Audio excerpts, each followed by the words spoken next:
When you get to the test, don't answer. It's review time with Valerie and Sylvia.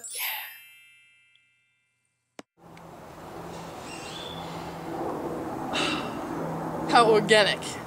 Organic chemistry, or the science of dealing with the various structures of carbon molecules, makes organic foods like this possible here on Earth.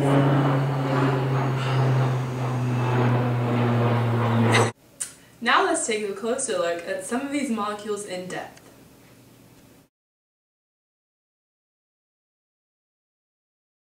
Not that close. Let's use models to do this, but safety first.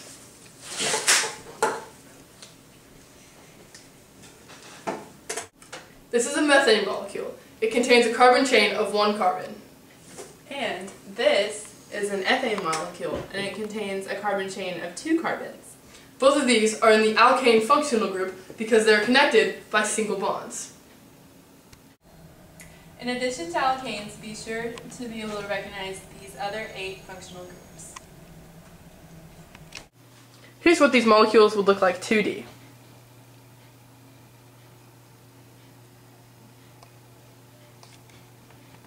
These molecules are all considered to be alkanes, which form a series of compounds all with the same general formula and are therefore considered homologous series.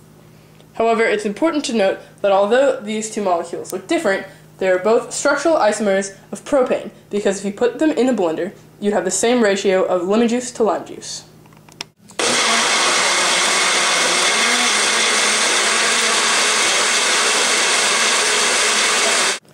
In other words, structural isomers have the same number of the same type of atom.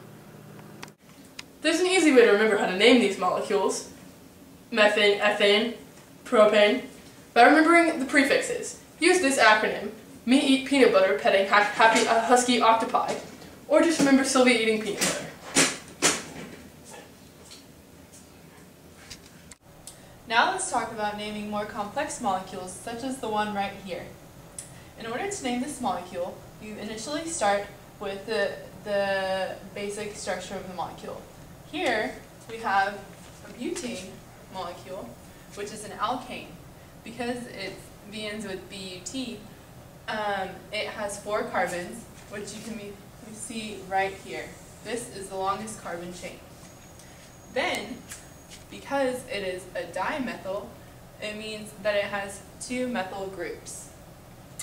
In order to find where these methyl groups are located, you look at the numbers located at the very beginning of the name. Here we have a 2 and a 2, therefore both of the methyl groups are located on the second carbon within the main carbon chain.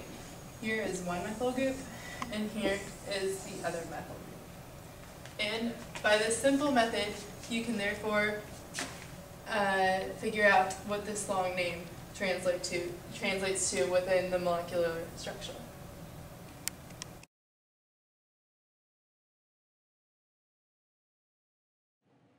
In free radical substitution, UV light creates unpaired, unshared electrons. This is initiation. In propagation, one existing free radical comes into contact with an alkane, creating a methyl radical. The extra hydrogen from the alkane then bonds with the chlorine.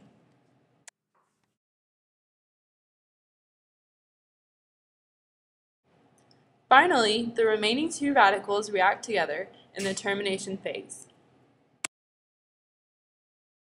In this reaction, the final products are hydrochloric acid and chloroethane. Ta-da! Alkanes combust in a very exothermic reaction and are often used as fuels. In plentiful oxygen, complete combustion occurs to produce carbon dioxide and water. However, in limiting oxygen, incomplete combustion occurs, producing carbon monoxide and carbon as products.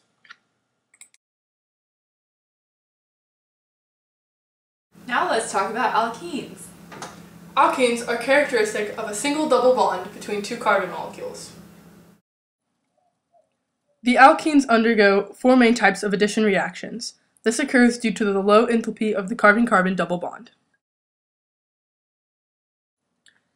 In this example of hydrogenation, a diatomic hydrogen molecule is added to ethene.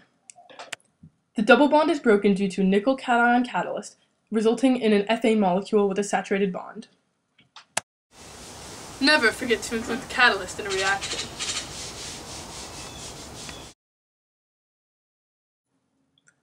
Halogenation is similar to hydrogenation. The double bond is broken, resulting in a halogenoalkane.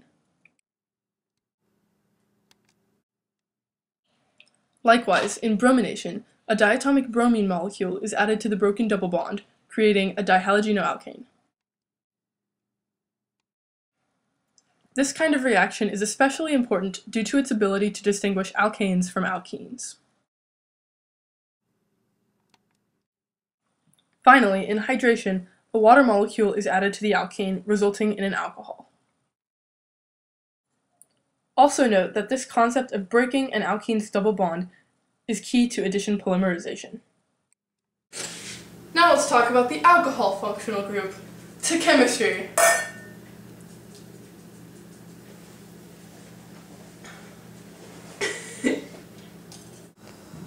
In order to fully understand reactions with alcohols, we need to understand primary, secondary, and tertiary structures.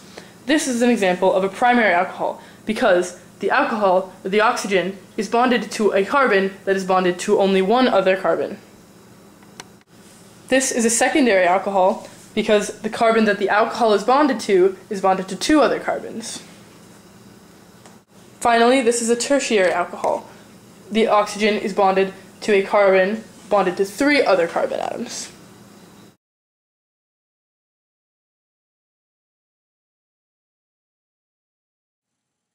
Alcohols, like alkanes, also undergo combustion reactions. However, they release less energy than an alkane of comparable mass. Products of completely combusting alcohols are carbon dioxide and water. In the oxidation of alcohols, primary alcohols are oxidized by acidified potassium dichromate. The distillation process can maximize yield of aldehydes, whereas heating under reflux maximizes carboxylic acid yield. All secondary alcohols are oxidized into ketones.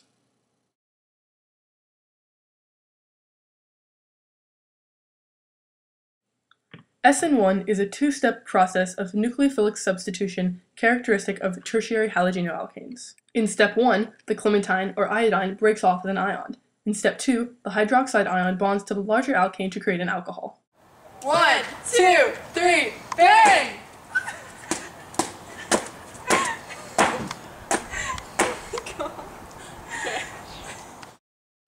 SN2 reactions are a 1-step process involving primary halogenoalkanes. This is the transition state involving both of the reactants until the halide ion breaks free.